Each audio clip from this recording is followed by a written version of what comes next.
भारत ने श्रीनगर से हाईजैक कराया था अपना ही प्लेन, फिर जासूसों के खेल में फंसकर आज ही के दिन बांग्लादेश में जंग हारा पाकिस्तान। साल 1971, तारीख 30 जनवरी।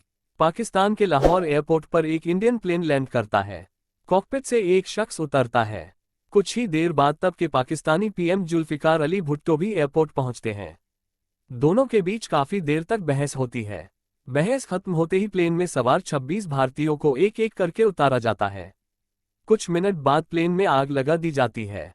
दुनिया में खबर फैलती है पाकिस्तान ने भारत का एक पैसेंजर प्लेन हाईजैक कर लिया है। दुनिया को तो यह पाकिस्तानी आतंकियों का दुस्साहस नजर आ रहा था, लेकिन सच कुछ और था। दरअसल ये भारत की खुफिया एजेंसियों का रचा एक खेल था, जिससे वो बांग्लादेश में विद्रोह के दौरान पाकिस्तानी विमानों को भारत पर उड़ान भरने से रोकना चाहते थे। जासूस खिलाड़ियों के इस खेल से भारत ने पाकिस्तान को ऐसी मात दी, जिससे वो 16 दिसंबर 1971 को आज ही के दिन जंग हार गया। पाकिस्तान के 93,000 सैनिकों को भारत के सामने घुटने टेकने पड़े। अब वो पूरा किस्सा पढ़िए। 1960 के दशक के आखिर में पूर्वी पाकिस्तान यानी आज के बांग्लादेश में गृह युद्ध जैसे हालात बनने लगे थे। बांग्ला बोलने वाले पूर्वी पाकिस्तान के लाखों लोग शेख मुजीबुर रहमान की अगुवाई में पश्चिमी पाकिस्तान के दबदबे के खिलाफ आवाज उठाने लगे थे। 1970 के चुनाव में शेख मुजीबुर रहमान की आवामी लीग पार्टी को बहुमत मिला, लेकिन जनरल याह्या खान उन्हें कुर्सी देने को तैयार नहीं हुए। जुल्फिकार अली भुट्टो भी उनके साथ थे। इधर पाकिस्तान की शह पर नेशनल लिबरेशन फ्रंट नाम का अलगाववादी संगठन किसी तरह से कश्मीर के मुद्दे को दुनिया के सामने उछालना चाहता था। इसी कवायद में उसके नेता मकबूल भट्ट की मुलाकात हाशिम कुरैशी से हुई। हाशिम कश्मीर में भारतीय खुफिया एजेंसी रो यानी रिसर्च एंड एनालिसिस विंग का जासूस था। उसे आतंकियों की जासूसी के लिए ही भेजा गया था, लेकिन हुआ उल्टा। वह डबल एजेंट बन गया और भारत का जासूस बनकर पाकिस्तान की इसी के लिए जासूसी करने लगा। इसी दौरान 1971 में मकबूल भट्ट ने उसे भारत के एक पैसेंजर प्लेन हाईजैक करने का जिम्मा सौंपा।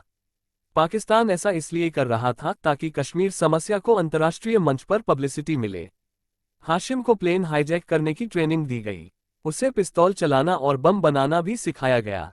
इसके बाद वह पाकिस्तान से एक पिस्तौल और एक हैंड ग्रेनेड के साथ श्रीनगर के लिए रवाना हुआ। भारत की इंटेलिजेंस एजेंसियों को इसकी भनक लग गई।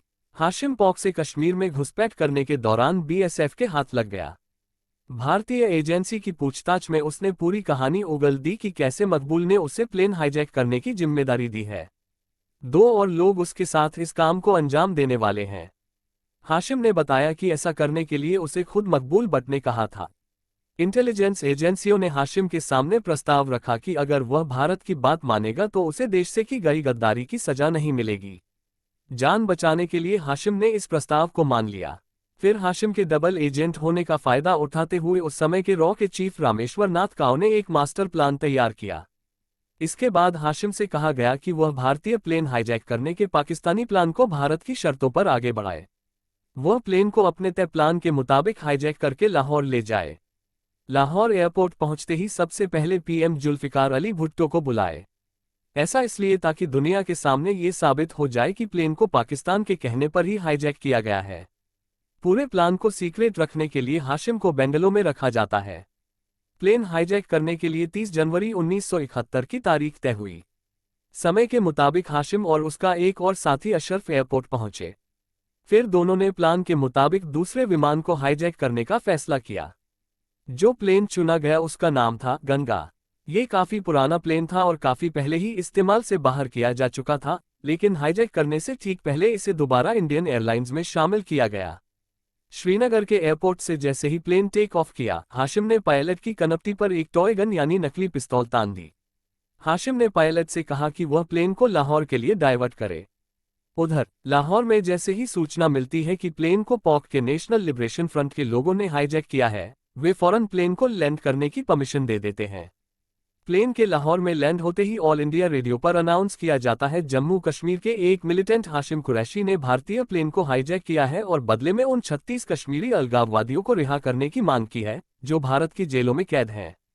दूसरी तरफ हाईजैक हुए प्लेन को देखने के लिए लाहौर एयरपोर्ट पर लोगों की भीड़ जुटने लगती है। इधर पश्चिमी पाकिस्तान यानी अब के बांग्लादेश से लौटते ही जुल्फिकार अली भुट्टो हाईजैकर्स से मिलने सीधे लाहौर एयरपोर्ट पहुंचते हैं।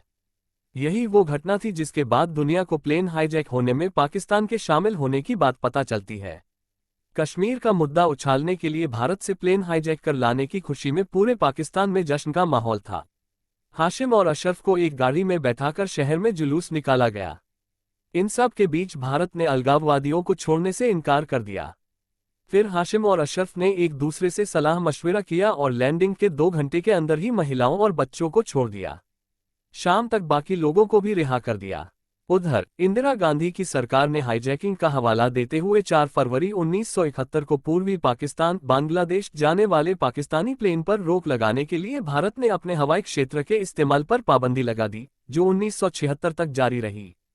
पाकिस्तान पर यह पाबंदी ऐसे समय में लगी जब पूर्वी पाकिस्तान में अलगाववादी आंदोलन तेज हो रहा था।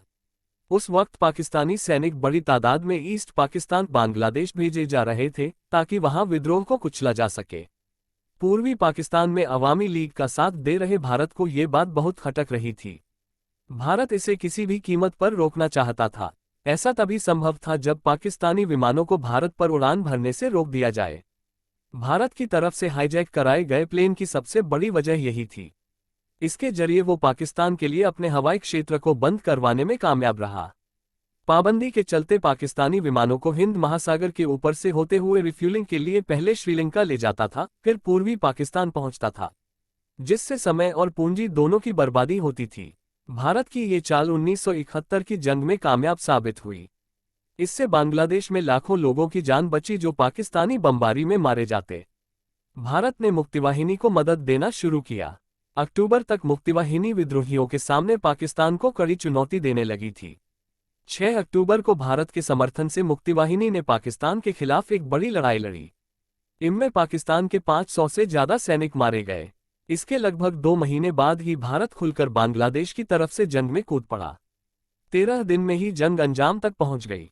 भारत ने 93,000 पाकिस्तानी सैनिकों को घुटने टेकने पर मजबूर कर दिया। प्लेन हाईजैक करने वाले कुरैशी का क्या हुआ? हाशिम कुरैशी को जासूसी के जुर्म में 9 साल पाकिस्तानी जेल में रहना पड़ा। साल 2000 में कुरैशी भारत आया तो उसे पाकिस्तानी एजेंट होने के आरोप में गिरफ्तार कर लिया।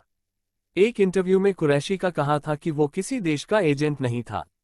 उसने दोनों देशों का इस्तेमाल अपने मकसद के लिए किया।